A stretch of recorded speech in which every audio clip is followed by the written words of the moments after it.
Second dose থেকেই বুঝতে পেরেছি খাওয়া দাওয়াটা ইমপ্রুভ হয়েছে, ওনার দুর্বলতাটা কেটেছে।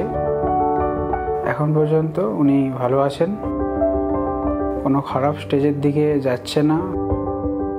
আমার নাম অয়ন দাস, পেশেন্টের বাড়ি কল্যাণচক, খিলা কল্যাণচক। আমার দাদু হয়, ওনার লাংস ক্যান্সার হয়েছিল। ওনার প্রথমে শরীরটা ভেঙে যাচ্ছিল, দুর্বলতা বেড়ে যাচ্ছিল ওনার। এবার আমরা বাড়িতে ভাবছিলাম যে হয়তো থাইরয়েড থেকে, অনেক সময় শুকনো থাইরয়েড থেকে শরীর শুকিয়ে যায়। আমরা একটা MBBS ডাক্তারকে, যে পার্সোনাল ডাক্তারকে দেখিয়েছিলাম, তিনি টেস্ট দিয়েছিলেন। করার পর উনি সিটি থোরাক্স এইসব নানা রকম দিয়েছিলেন, তাতে ওনার লাংস ক্যান্সারটা ধরা পড়ে। এটা 4 নম্বর মেডিসিন আমরা আনতে এসেছি।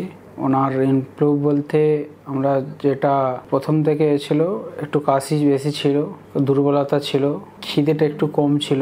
মেডিসিন নেওয়ার পর 15 জন থেকে মেডিসিন নেওয়ার পর আমরা সেকেন্ড ডোজ থেকেই বুঝতে পেরেছি খাওয়া দাওয়াটা ইমপ্রুভ হয়েছে, ওনার দুর্বলতাটা কেটেছে, কিছুটা কেটেছে।